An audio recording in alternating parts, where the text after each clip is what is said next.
저희가 2020년도 국내 암호화폐 시장 분위기를 한번 알아봤는데요. 해외 시장은 또 분위기가 어떤지 너무나 궁금합니다. 새해는 암호화폐가 좀 밝아졌다고 하는데 세계 전체적으로 좀 호재가 많나요? 일단 싱가포르 얘기를 하긴 하셨는데 그 외에는 혹시 다른?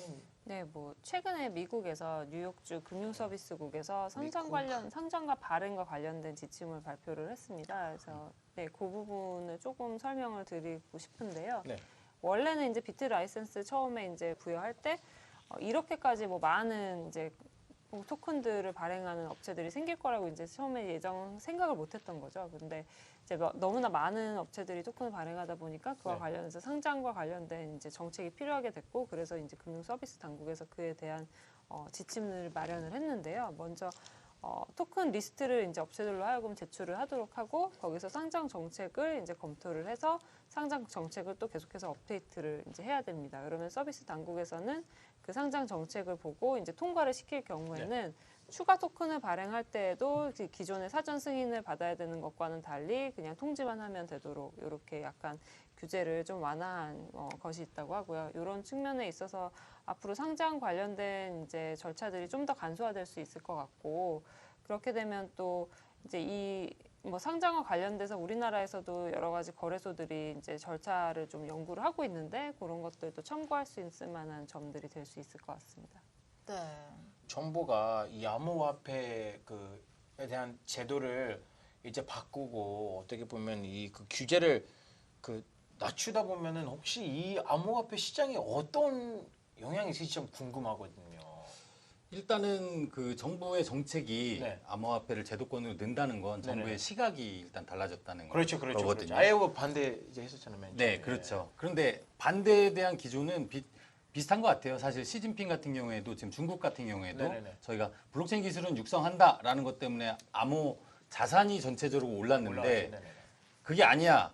우리는 블록체인 기술만 육성할 거야. 그래서 이제 때려잡기 시작을 했어요. 중국 내 거래소들부터 뭐 다단계 판매업자들, 그리고 코인을 발행하는 아까 그런 기업들을 굉장히 때려잡아가지고 여기서 이제 활동했던 인사들이 주요 대표들이나 이런 사람들이 해외로 도피를 한다든지 아니면 잠적을 한다든지 이런 경우가 굉장히 많이 나왔거든요. 그래서 정부에서 뭔가 손을 댄다는 건 제도권 안으로 들어와서 기관들이 안전하게 투자할 수 있는 시장이 된다라는 이야기도 있지만 제대로 영업을 하고 있지 않은 여러 기업들 같은 경우에는 조심을 해야겠죠. 네. 그리고 지금 또 계속되는 이슈가요.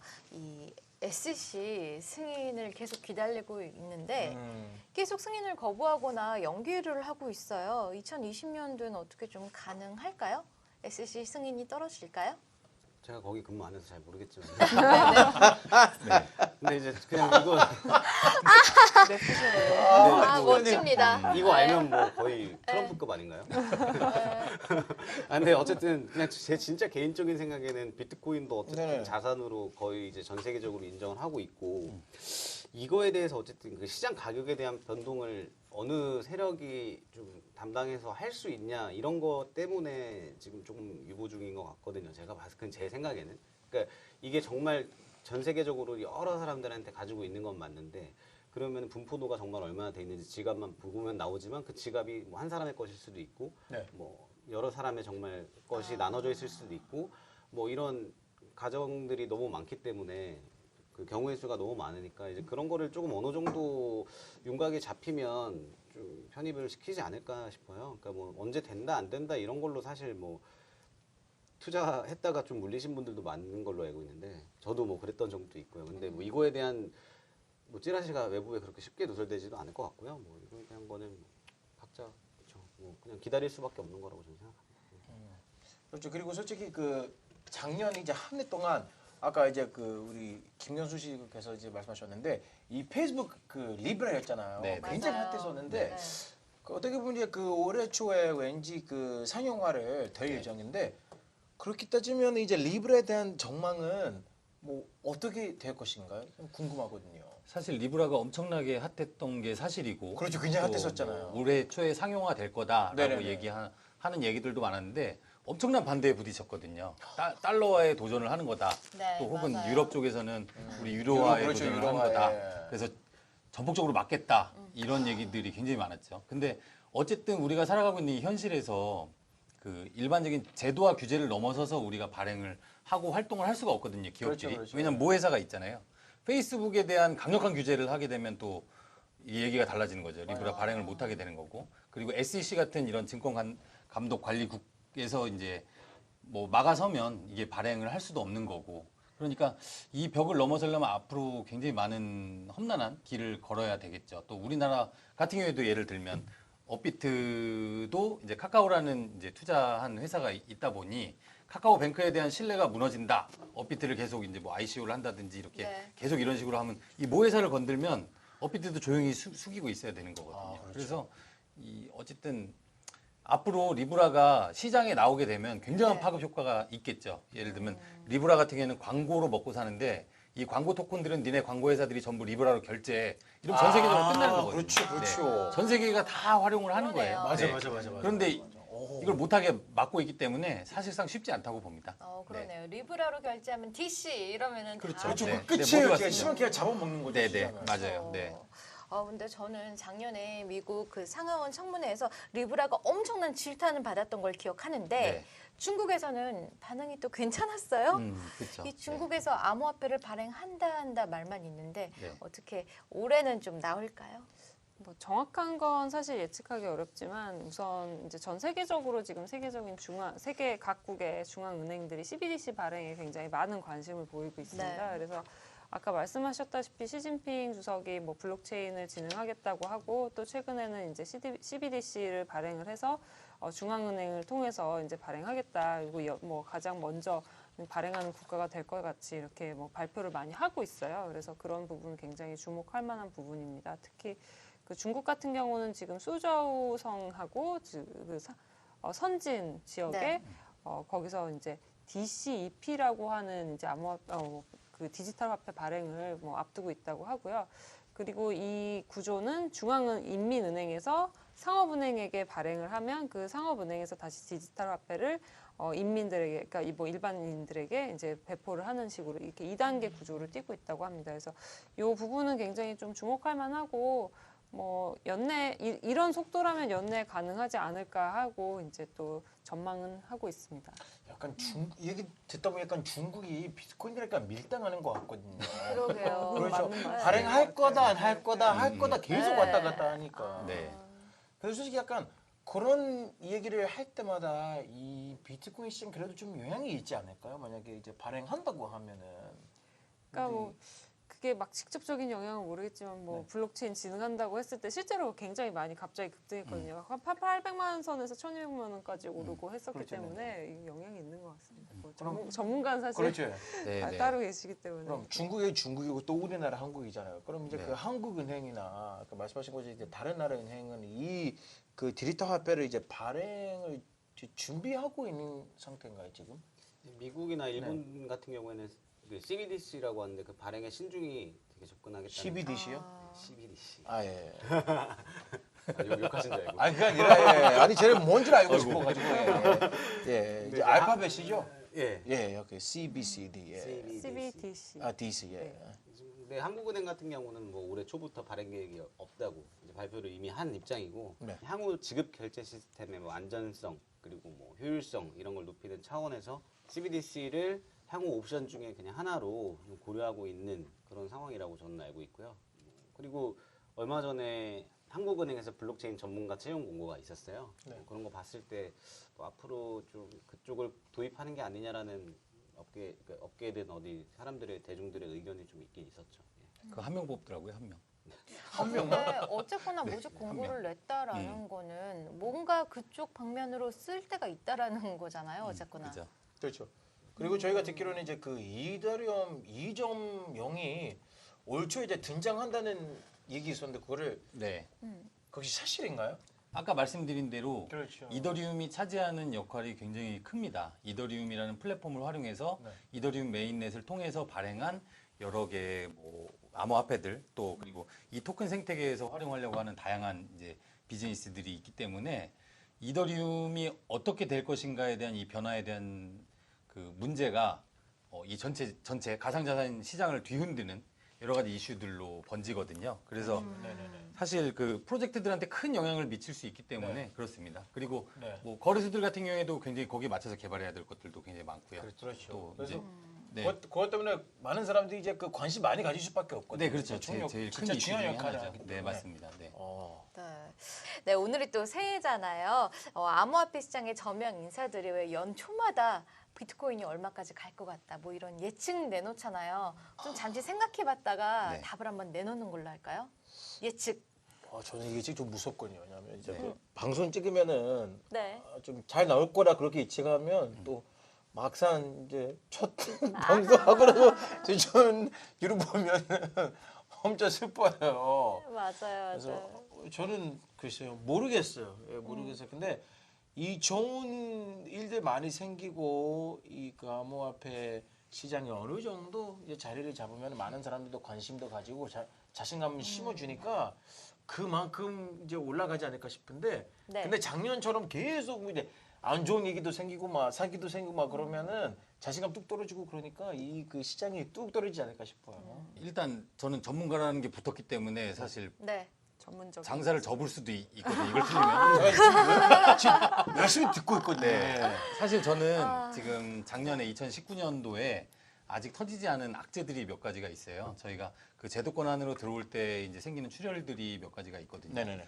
예를 들면 대형 거래소 말고 이제 나머지 특근법을 통과하지 못한 이제 중소형 거래소들이 문을 닫거나 네. 닫게 되면 이제 가지고 있는 그 암호 자산들을 뭐 시장에 이제 던지겠죠, 매물로. 그렇게 되면 이제 일시적으로 하락이 올 수도 있고 네. 그리고 거기에서 나오는 이제 도덕적인 해이들 그런 문제들 때문에 계속 그렇죠, 안 좋은 그렇죠. 뉴스들이 맞아, 퍼질 맞아. 가능성이 높거든요. 그리고 그렇게. 대형 거래소 같은 경우에는 사실 지금 2019년도에 코빗이 신한은행에서 입금 지연제라는 걸 시작을 했어요.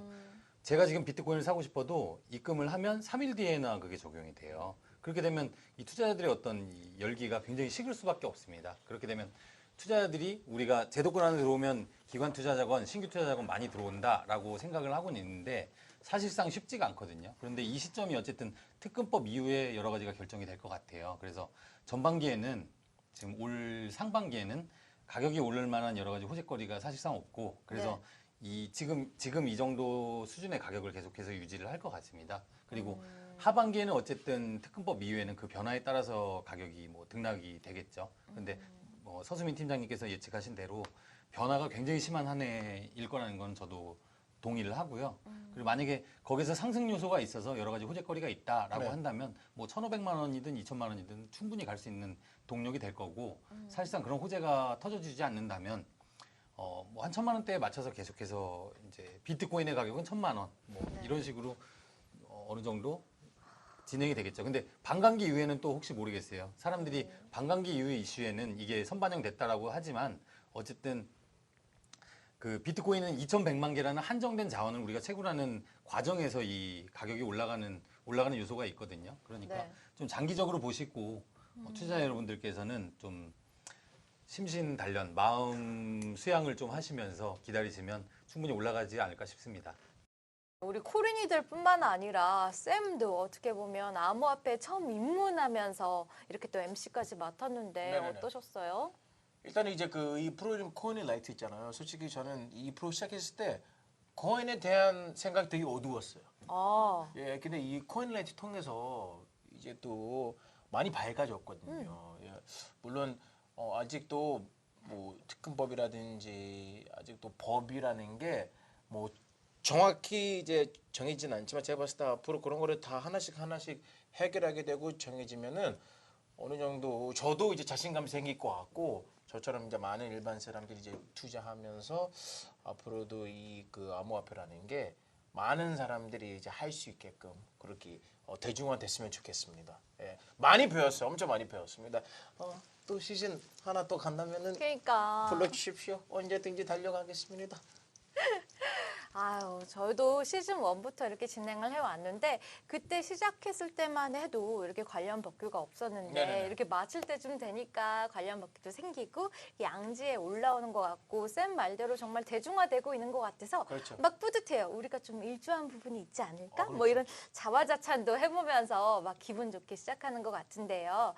함께 하신 소감 어떠신가요? 정말 많은 활약 해주셨어요. 그렇죠. 네, 크립토 법률 사무소의 어떻게 보면 주인공으로. 예. 아니, 너무 영광스럽고요. 근데 사실 저도 처음에 이제 암호화폐 전문이다 뭐 이렇게 하면서 얘기할 때는 뭐 외국엔 이런 법이 있지만 우리나라에는 법률이 없어서 이럴 수도 있고 저럴 수도 있습니다. 이런 얘기를 많이 했었어요. 근데 점점 사건들이 많이 생기면서 그 사건들을 이제 좀 대중들에게 알려줄 필요가 있을 것 같고 했는데 이런 기회를 통해서 좀 많이 말씀드릴 수 있어서 되게 뿌듯했고 근데 이제 제가 모니터링을 해보니까 제 표정이 너무 이상한 거예요. 그래서 항상 그 억눌려 있는 표정과 말투에 참 많이 부끄러웠습니다. 앞으로는 좀 개선을 해야 되겠다 이런 생각도 했어요. 아니에요. 지금 마실 때쯤 되니까 그렇죠. 활짝활짝 잘 웃으시는 게 반전 매력이에요. 그 사이에 개선이 됐어요. 반전 매력이에요. 네, 네, 개선됐는데 크립토 그렇죠. 법률사무소는 이렇게 끝이 나게 처음에는 됐습니다. 변호수 씨는 지금 엘사로 그렇게 네, 그러니까요. 이렇게 다시 피어났습니다. 해야죠. 아, 더 창피해졌어요. 우리 팀장님 어떠셨나요? 좀 처음 왜 한숨을 쉬세요? 한마디가 한숨. 그러니까 그래도 제가 좀 카메라 울렁증이 좀 있는 것 같은데 근데 첫 해보단 많이 나아지지 않나요? 네, 많이 이것도 좋아졌어요. 뭐 좀 이렇게 경험이라고 생각이 들고 좋은 경험할 수 있어서 너무 좋았는데 제가 이 프로그램을 통해서 뭐 어떠한 뭐 서비스를 제공을 해드리려고 하는 취지와는 좀 다르게 좀 받아들이시는 저희 회원분들께서 그렇게 좀 받아들이시는 부분들이 좀 많은 것 같아서 그 부분들이 조금 굉장히 좀 아쉬웠습니다. 네. 네. 그런 거 아니었다는 거 좀 믿어주시면 감사하겠습니다. 그리고 우리 그 또 마지막 방송에 또 김경수 팀장님과 함께 하셨는데 소감 한마디 부탁드리겠습니다. 네, 일단 이 코인라이트 마지막 방송에 함께 하게 돼서 대단히 영광이었고요. 코인라이트 이 방송 프로그램 제목처럼 저희가 여러 대중들한테, 코린이들한테 이 쉬운 암호화폐 이야기를 명확하게 전달하는 좋은 프로그램이 계속됐으면 좋겠다고 생각을 개인적으로 하고 있습니다. 그래서 다양한 방송을 통해서 여러분들한테 암호화폐 투자와 관련된 얘기 또 혹은 블록체인 기술과 관련된 얘기들이 잘 전파가 널리 돼서 우리 대중화에 계속해서 기여하는 그렇죠. 팍스 경제 TV가 되셨으면 좋겠습니다. 정말 감사합니다. 저희 회사 직원인 줄 알겠어요.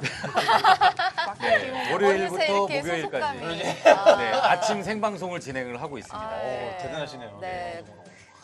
셀폰보까지. 멋있어요. 네, 크립토 투데이였나요? 네, 크립토 투데이. 네, 크립토 투데이도 많이 사랑해 주시고요. 네, 저희 사랑해 주세요. 코인라이트는 또 재정비해서 또 자주 찾아뵐 수 있도록 하겠습니다. 근데 너무 아쉬워요. 시즌2 끝났어요. 아쉬워. 어떡해요. 저는 아직 안 끝났는데.